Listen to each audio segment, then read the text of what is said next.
ಈ ನಡುವೆ ಸಿಎಂ ಸಿದ್ದರಾಮಯ್ಯ ವಿರುದ್ಧ ಕೇಂದ್ರ ಸಚಿವ ಎಚ್.ಡಿ. ಕುಮಾರಸ್ವಾಮಿ ಕಿಡಿಕಾರಿದ್ದಾರೆ. ಅವರು ಸಂತೆ ಭಾಷಣ ಮಾಡಿದ್ದಾರೆ ನಿನ್ನೆ ಅಂತ. ಸಿದ್ದರಾಮಯ್ಯ ನಿನ್ನೆ ಸಂತೆ ಭಾಷಣ ಮಾಡಿದ್ದಾರೆ. ಬಿಜೆಪಿ ಸರ್ಕಾರದ ವಿರುದ್ಧ 40% ಆರೋಪ ಮಾಡಿದ್ರು. ರಾಜಕೀಯ ದ್ವೇಷಕ್ಕೆ ಮಾತಾಡ್ತಾರೆ. ಸಿದ್ದರಾಮಯ್ಯ ಅವರದು ನಿನ್ನೆ ಸಂತೆ ಭಾಷಣವನ್ನ ಮಾಡಿರತಕ್ಕಂಥದ್ದು. ಸಾಕ್ಷಿಗಳ ಆಧಾರದ ಮೇಲೆ ಮಾತನಾಡಿದರೆ ಉತ್ತರ ಕೊಡಬಹುದು. ಇವ್ರ ಮೇಲೂ ಆರೋಪ ಮಾಡಿದ್ರಲ್ಲ. ಹಿಂದೆ ಬಿಜೆಪಿ ವಿರುದ್ಧ 40% ಆರೋಪ ಮಾಡಿದ್ರು. ಯಾವ ಸಾಕ್ಷ್ಯನೂ ಅದಕ್ಕೆ ಒದಗಿಸಕ್ಕಾಗಲಿಲ್ಲ. ಈಗ 40% ಮೀರಿ ಹೋಗಿದೆ ಅಂತ ಗುತ್ತಿಗೆದಾರರೇ ಹೇಳಿದ್ದಾರೆ ಕಾಂಗ್ರೆಸ್ ಸರ್ಕಾರದ ಅವಧಿಯಲ್ಲಿ. ಅದಕ್ಕೆ ಸಿದ್ದರಾಮಯ್ಯ ಏನು ಉತ್ತರ ಕೊಡ್ತಾರೆ ಅಂತ ಕೇಳಿದ್ದಾರೆ. ರಾಜಕೀಯವಾಗಿ ಕೆಲವು ಇರ್ತಕ್ಕಂಥ ಭಿನ್ನಾಭಿಪ್ರಾಯಗಳಲ್ಲಿ ಚರ್ಚೆಗಳು ಮಾಡೋದು ಬೇರೆ, ಆ ವಿಷಯಗಳು ಅದನ್ನು ಗಂಭೀರವಾಗಿ ತಗೊಳ್ಳಿಕ್ಕಾಗತ್ತಾ?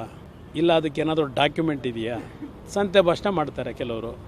ಆ ಸಂತೆ ಭಾಷಣಕ್ಕೆ ಹೆಚ್ಚಿನ ಮಹತ್ವ ಕೊಡಲಿಕ್ಕಾಗತ್ತಾ?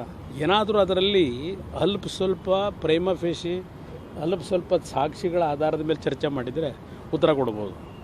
ಕೆಲವು ರಾಜಕೀಯದಲ್ಲಿ ಅವರವರ ವೈಯಕ್ತಿಕ ದ್ವೇಷದಲ್ಲಿ ಹಲವಾರು ರೀತಿಯ ಆಪಾದನೆಗಳು ಮಾಡ್ತಾರೆ. ಈಗ ಇವರೇನೆ ಹಿಂದೆ ಇಲ್ಲಿಯ ಕಾಂಗ್ರೆಸ್ ಸರ್ಕಾರ, BJP ಸರ್ಕಾರ 40% ಸರ್ಕಾರ ಅಂದರು. ಈಗ ಕಾಂಗ್ರೆಸ್ನಲ್ಲೇ ಇರ್ತಕ್ಕಂಥ ತುಮಕೂರಿನ ಗುತ್ತಿಗೆದಾರರು, ಆ ಪಕ್ಷದ ಪದಾಧಿಕಾರಿಗಳೇ ಒಂದು ಹೇಳಿಕೆ ಕೊಟ್ಟರು. ನಮ್ಮ ಸರ್ಕಾರ ಬಂದ ಮೇಲೆ 40%ನ್ನು ಮೀರಿ ಮುಂದೋಗಿದ್ದಾರೆ ನಮ್ಮ ಈ ಸರ್ಕಾರದಲ್ಲಿ ಅಂತಕ್ಕಂಥದ್ದನ್ನು ಕಾಂಗ್ರೆಸ್ನ ಒಬ್ಬ ಗುತ್ತಿಗೆದಾರ ಹೇಳಿಕೆ ಕೊಟ್ಟ. ಅದಕ್ಕೆ ಸಿದ್ದರಾಮಯ್ಯ ಉತ್ತರ ಏನು ಕೊಡ್ತಾರೆ?